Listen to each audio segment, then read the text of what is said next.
Hey everybody, welcome back to Dark Souls. We've spent a lot of time running around and exploring the Undead Settlement, picking up NPCs, making friends. Oh shit, wrong character. God damn it. But for this next episode, we are finally going to progress. We're going to push through and hopefully kill the shit out of the Cursed Greatwood and make it through. This is not the right character, so we're actually bye-bye. Hopefully push through into the Road of Sacrifices, which will be our next zone.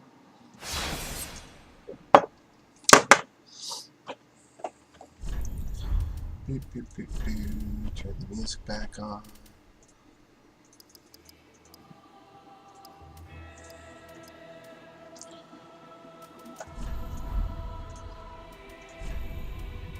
Alright, there we go, Frederick.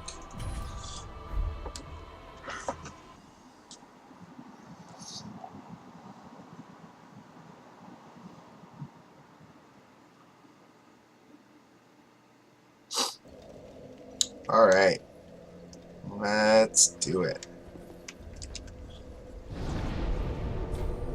So we're going to go to the cliff underside because it's more or less a straight shot from there.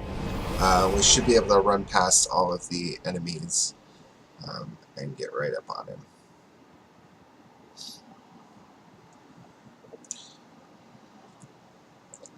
And hopefully we'll have a little bit easier of a time than we did last time. I think we've at least been able to upgrade our weapon one more time, possibly.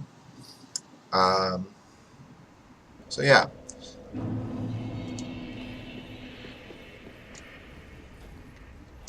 I've considered, I'm not going to do it yet, but on the program, the UI for the program that I'm using to capture, it shows me frame rate, and I'm barely popping up above 30 frames per second, which is why you'll probably notice so much slowdown happening as I'm recording.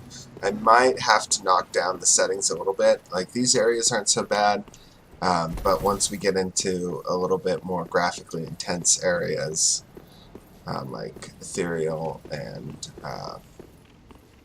some of the other areas, I might have to knock down the graphics a little bit, which is unfortunate because it's a really pretty game, and one of the things I like about making videos for it is being able to showcase how goddamn good it looks. But I don't know, we'll see, we'll see.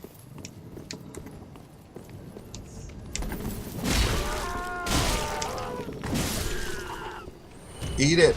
Alright, cursed piece of shit. Wood. So we're going to start out by throwing on some replenishment. So we have that little bit of life regen.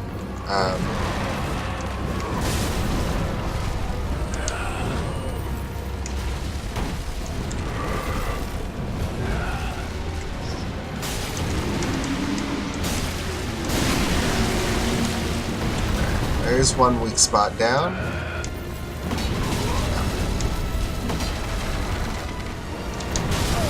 Ouch. That didn't actually hit me for some reason.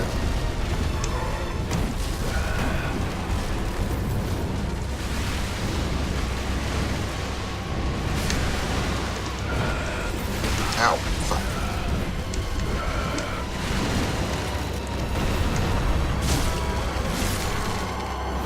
Yeah.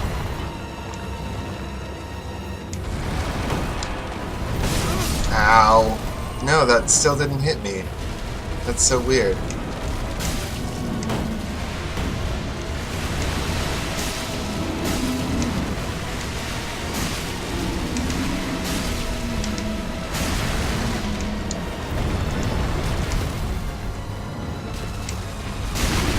we go. Alright, so we're gonna get into the second phase now. I'm just gonna... Oh, ouch. Fuck you. Shitty motherfucker. He couldn't have waited. He couldn't have waited just like 5 seconds for the ground to break. No.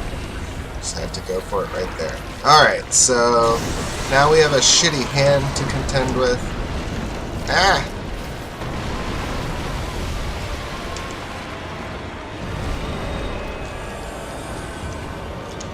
Shouldn't be too bad, though.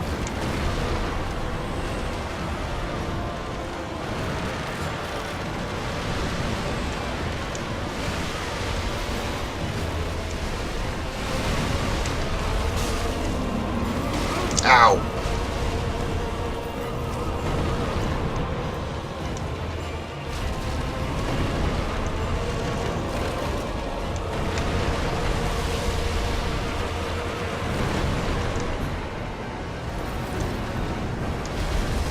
Ooh.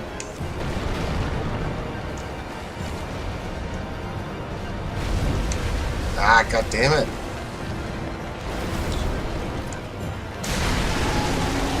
It's one weak spot.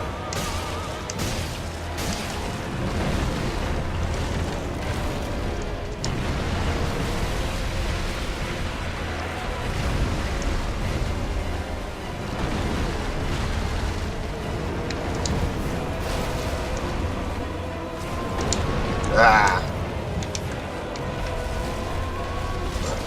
I don't think you can actually break off the hand. At least I've never seen it done, but I think it's just there to provide an extra target for you in case you're having issues finding where the weak spots are.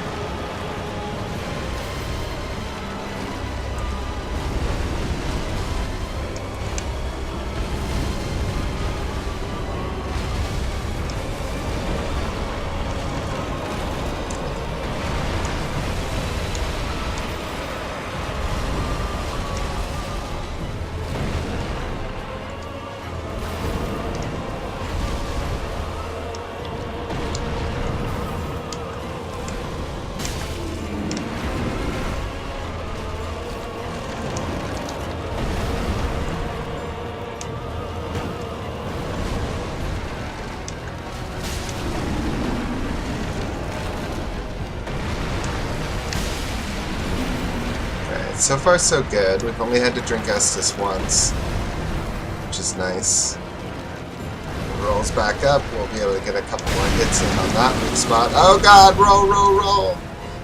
Okay, so that one's out. Inner thigh, I think, is our next best target.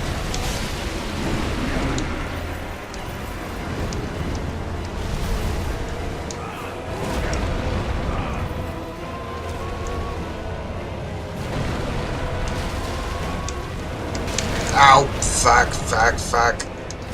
Fuck, fuck, fuck. Drink, drink, for God's sake, drink that. Ah!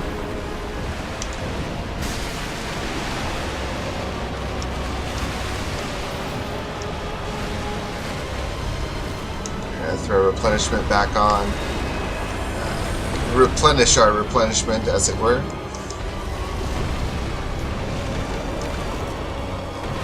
God, I wish he would stop doing that attack.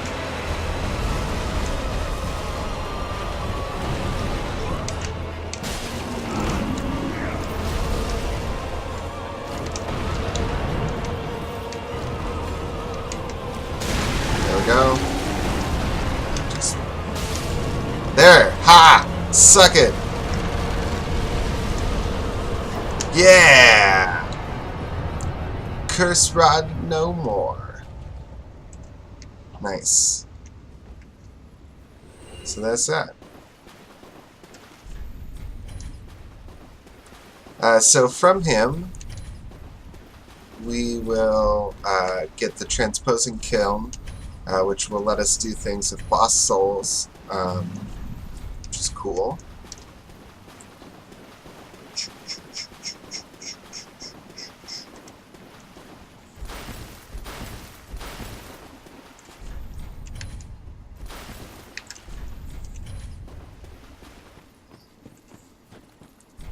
Offload our vertebra shackle, even though it's not a covenant that I'm really going to be spending a lot of time with. Like I said, the Brotherhood of Sunlight, or the Warriors of Sunlight, I guess it's called, is really more important for our character because it gives you miracles. I guess like one miracle in particular, and so we're not too worried about. Actually, I should hop back to the shrine and level us up a little bit.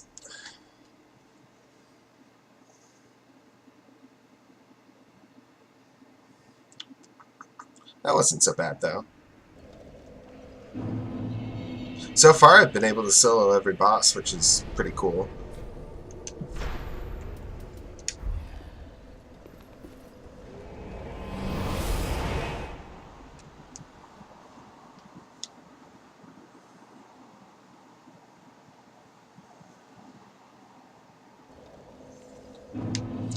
Alright, so...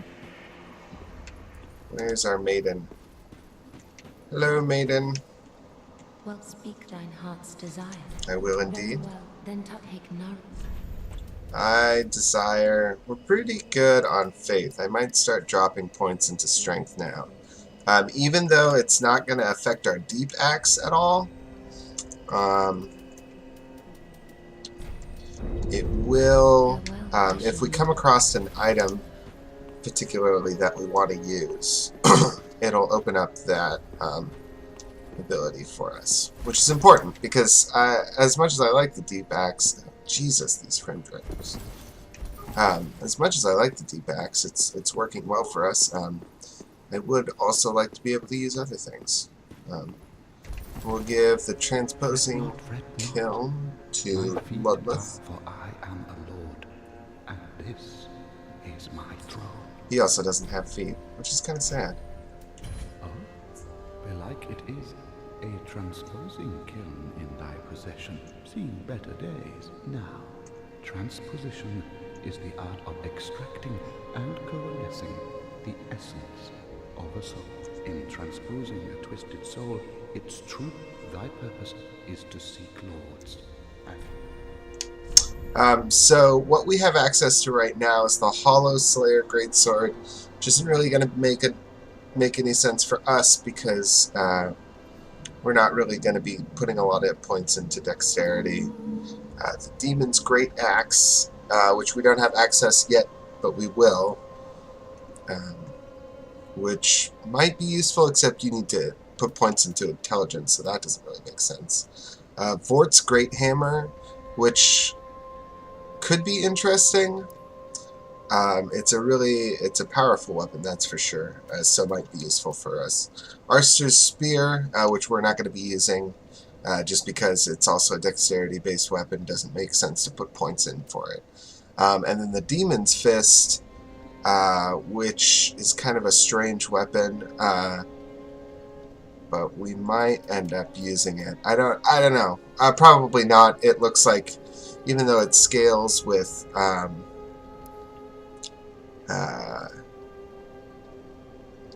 strength, it also scales pretty heavily, or well, not heavily, but slightly with faith and intelligence, and in that sense it doesn't really make sense for us to get it. So we're not going to spend any time buying anything from boss souls yet. I might pick up Vort's Great Hammer a little bit later on in the game. Let's see if we have anything that I particularly like. The Claymore is a nice quality weapon, but I've already beaten the game using it, so I don't particularly want to use it again. I might switch over to the Great Machete at some point. I don't know why I always read that word as Manchette, because that doesn't make sense. It's a big smashy weapon. It takes up a lot of stamina, so we might want to... Oh, we're also fat rolling with it. We might want to invest some points into upping our weight load at some point, but I'm not really sure. Not really sure where I want to go with this build. Spiked Hammer could also be cool.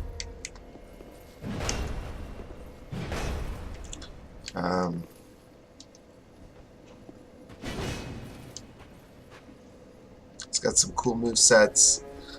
On top of being able to inflict bleed, which may be useful at some point. Although, so here's what I think is, like, poison and bleed are basically augmentary. The status effects fill in the blanks for raw damage. So you have a weapon that has a chance of inflicting it.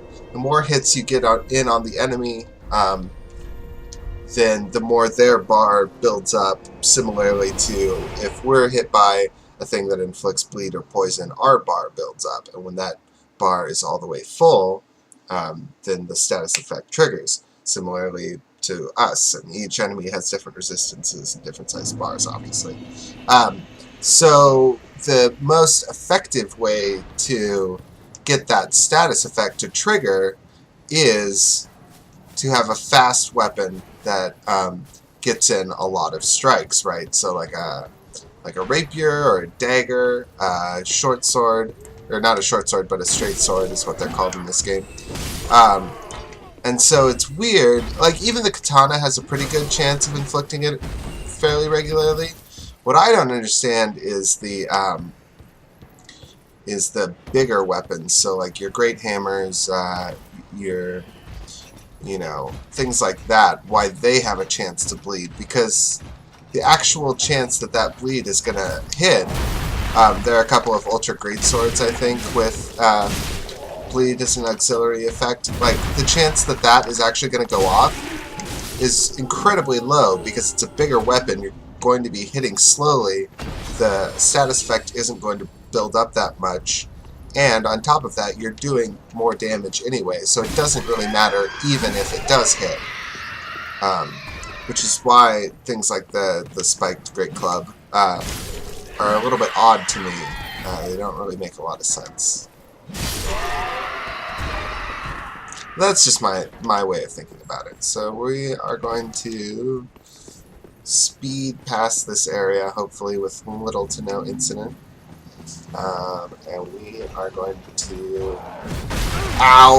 get hit in the face with a pot of guts, apparently.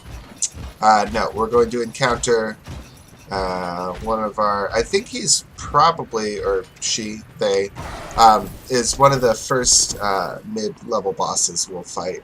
Not quite a boss in the sense that it has a fog gate, but certainly a higher caliber of enemy than we've fought up to this point. Oops. Well, so we're going to do that. We're going to do that. And we're going to hope like hell. He's a lot. So it's an Outrider Knight. Very similar to Vort, except less clunky and more just like shitty and fast. If we have a lot of trouble with him, I might just kill him the easy way. But basically, the simplest way to kill him is you can run past where he is. Fuck. Ow, god, shit. That's obnoxious. You can run past where he is to those doors, and while you're in the door opening animation, you're invincible. So you can just run right past him and open the doors. And then the opening that the doors themselves make is so small that he can't, as a object, fit through them. And then you can sit on the other side and you can smack him with your weapon. You can shoot arrows at him. You can do all sorts of things. But that's the easy way of taking him out of the picture. I'm hoping to not have to do that. But, you know, I mean, there is something to be said for actually progressing in the game. And I don't think there's anything wrong with that necessarily. I would prefer to feel like I could fight these enemies on a semi-equal footing. That being said, like, if you don't think that rolling around a lot and getting your shit handed to you is fun, like, go for it. Go ahead and cheese them. Like, there's nothing wrong with that at all.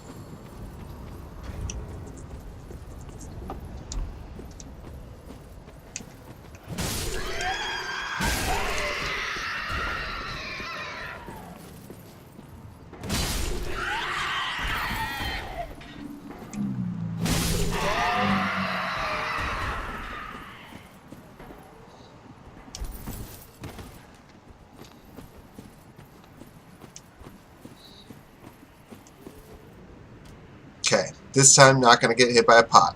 Let's go.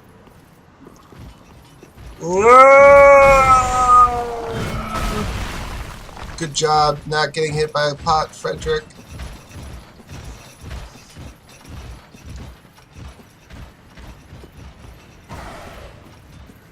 I'm just gonna be like, well, I guess we don't care about this guy anymore. Oh, wow. Oh, shit. This is the first time I've ever had them chase me, like, right up. Bye-bye. Bye, guys. That was... Whoa! That was weird. Never seen that happen, either.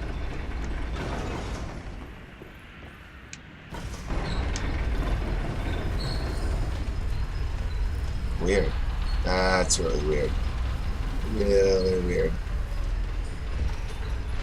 Okay. So we have to trigger and let it go, obviously, because we're taking the elevator down, not the elevator up.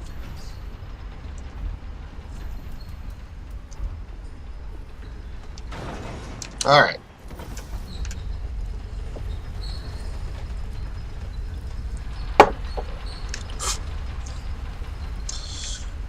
Okay, so take 2. Hopefully this works. We'll also use the green blossom, which is going to temporarily up our stamina recovery. And hopefully that'll help a little bit.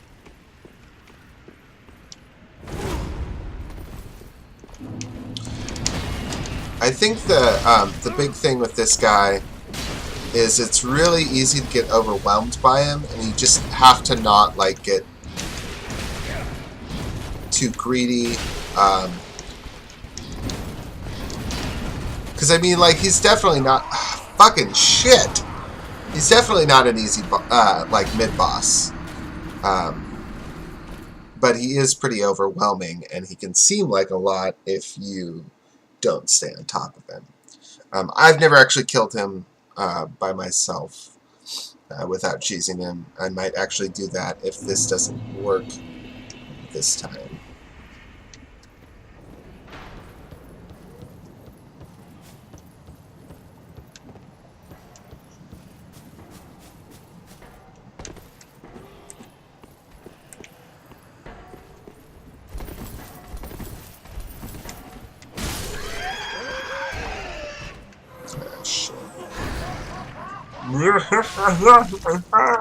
You said.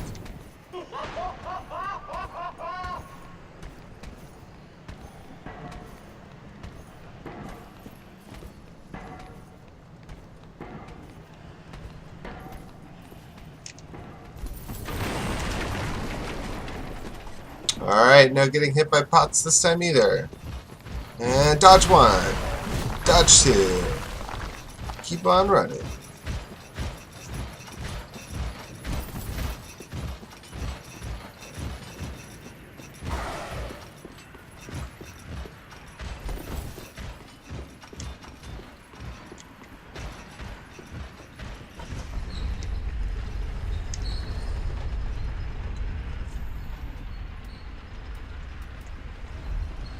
No, you're going down? Okay. Oh shit, this is bad, this is bad. Oh. Can't actually... Huh. Can't actually get on the elevator. That was interesting. Oh god, he's not going to jump down, is he? Okay.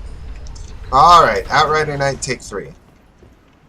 This is going to be the new Cursed Greatwood. I swear, guys, I'm good at this game. I know how to play it.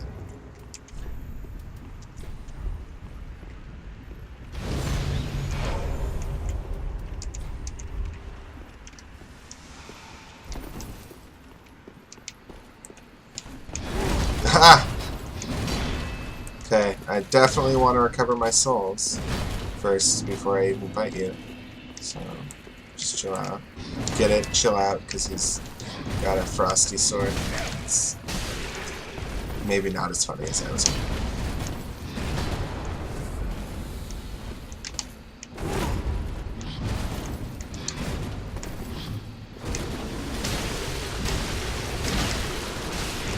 Ow! No! No! No! Ha! Suck it! Yeah, eat a dick. Sweet. So we get the ethereal straight sword. Ethereal? I don't remember how they're pronounced from the game. From him, which is actually a pretty decent weapon for a majority of the game. It's fast. It gets pretty good damage output. Obviously not as good as our deep battle axe, but it is a solid weapon. So I'm going to go ahead and actually progress on to the next checkpoint bonfire, which is through this, the Road of Sacrifices. Shouldn't be too hard, because actually there is a weapon that I'm just remembering. Ow, fuck you. Exists that I actually kind of want because I want to stat into it.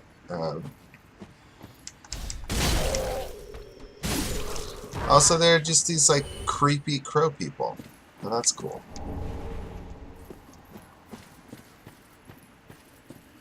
Called Corvians.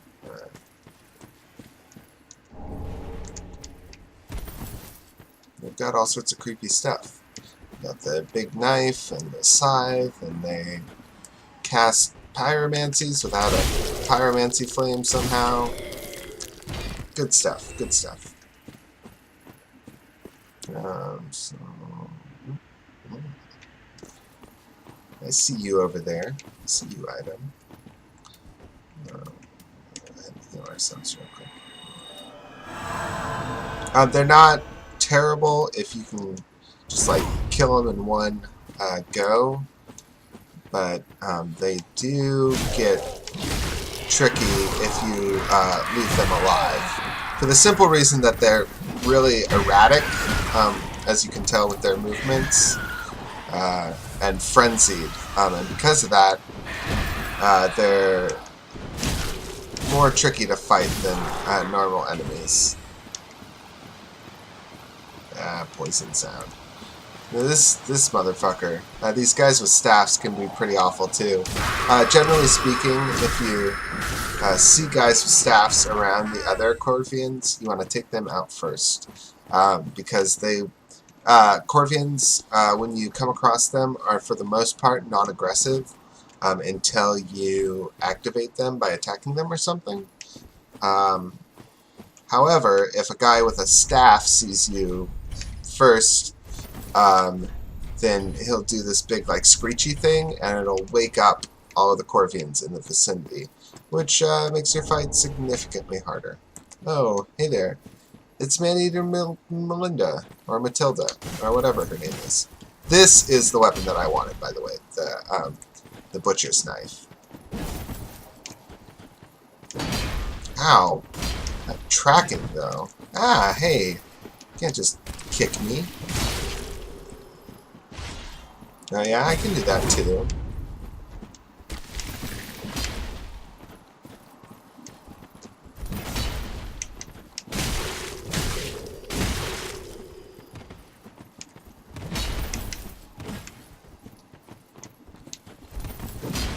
Fucking that ability to track is so god damn it. It's really, really stupid.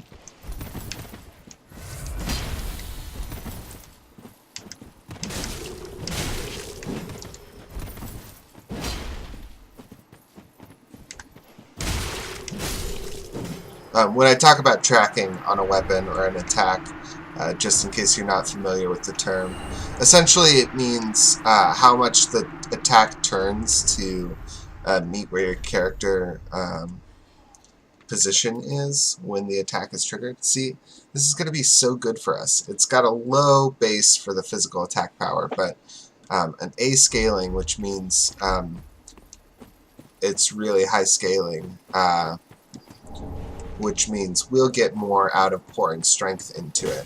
I don't know at which point it'll pass up our deep axe. It might take a while, but in the long run, it'll be a better weapon.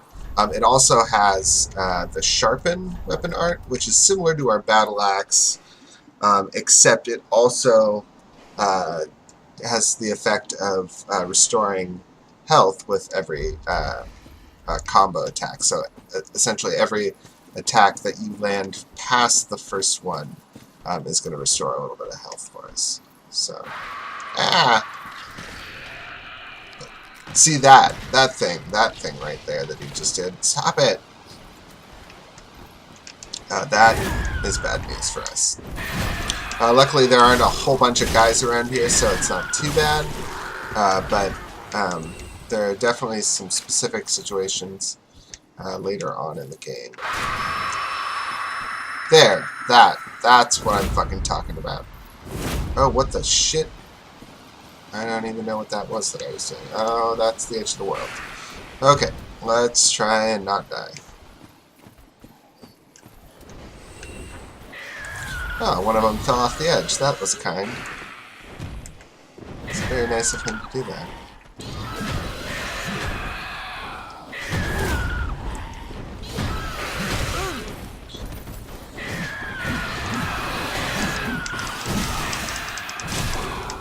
Oh, so anyway, like I was saying about tracking, fucking shit.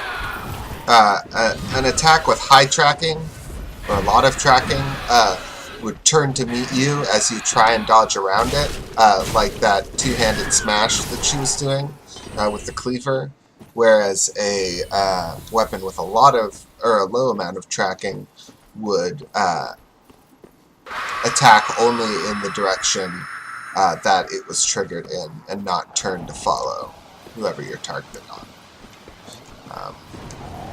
See, look at that, pyromancies out of a staff. Who ever heard of such nonsense? It's ridiculous. You can't cast pyromancies out of a staff. Foolishness. Alright, so we're going to come up on our next bonfire here. We'll hop back to Firelink really quick, and then... Oh, I bet I can get another free level out of Yule. Maybe a couple of them. Yay! NPCs! Oh, hello. Hello. How do you do? Hi. I am Anri of Astora, Oh, unkindled like you. no kidding. This is Horace, a friend and travelling companion. Oh, yeah. Looks I pretty continue legit. in search of the Lords of Cinder. Yes. We are well along the road of sacrifices. Below us is the Crucifixion Woods. Mm-hmm. Beyond the flooded woods lies Firelink Keep, home of the Undead Legion. Further yet is the Cathedral of the Deep. Okay. We seek the cathedral, home of the grim Aldrich. We may go our separate ways now, but we are both seekers of lords. The next time we cross paths, one may find the other in a time of need. May the flames guide your way. And you too. Oh yes, Horace. He's not very talkative, but don't think ill of him. He's an upstanding, kind-hearted knight, a fine partner for this grueling journey. Oh. Without his help, I would have cursed this onerous duty long ago. Well, that's nice We of are him. well along the road of sack beyond the flood. We may go the next time. May the flame. Hey, Horace. No, that's a weird thing to say.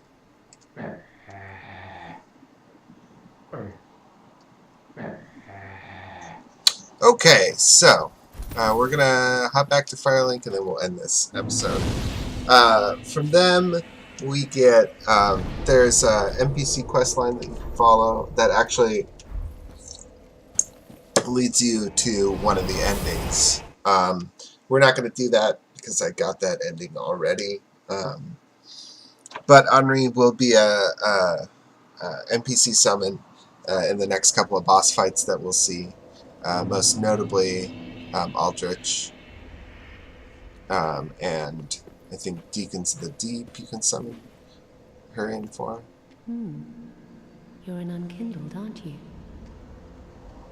I am Cirrus, of the Sunless Realms. Duties we each bear, but one's duty is a solitary affair. I doubt we've much to gain from fraternization. Blessing of the moon upon your journey. Well, you too. You seem nice. Cirrus is another NPC that we're gonna come across at various times. Her quest line is fairly simple. We probably will do hers just because. And fast on the trail of the Lords absconded, then these red eyes are for... Use them to pillage. What else, Sarung? Pillage. What else, Sarung? Let's see. Ring Finder Leonard gives you cracked red eye orbs, which lets you invade other worlds, which is not a thing that we're going to be doing either, but we will advance his quest a little bit because Oh, our champion of Ash, I would do it. Then shall we? draw out some more true strength, bruh. Draw that shit out. Yeah. Be safe, champ. You too, buddy. He does give you some beneficial things, and for that reason, we'll do his quest line a little bit. Let's see.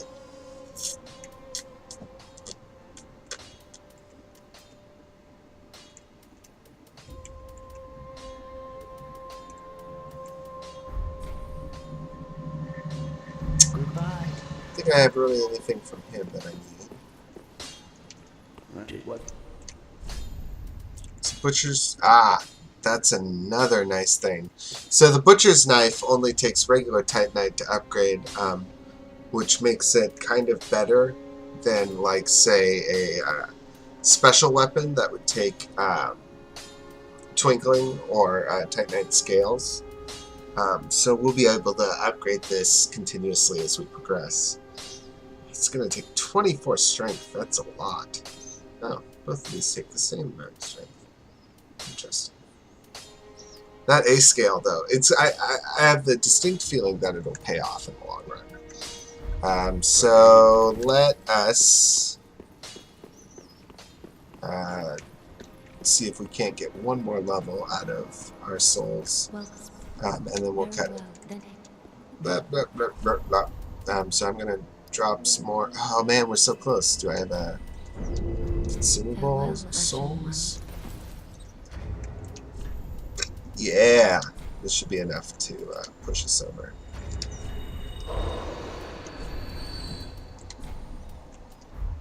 Sure. One interesting thing that I learned fairly recently is that you can actually, if you don't want to use the soul items as actual items, you can sell them to the handmaiden for the amount of souls that they're worth, just so you don't have to watch that animation every time, which I think is pretty cool. Ashen 1. Works very well, then. Nice. At some point, we're also going to have to invest in some more vigor. I don't know exactly when that's going to be. Probably pretty soon, though, because this is where the game starts to get a little bit more tricky. And we'll see that as we continue. Farron's Woods is, or the Crucifixion Road and the Road of Sacrifices, be a pretty dicey area, and Farron's Keep after it is pretty brutal too if you're not really ready for it. So we will try to make sure that we are. And yeah, so that's it for us today. And we'll see you next time, and we will explore the Crucifixion Woods.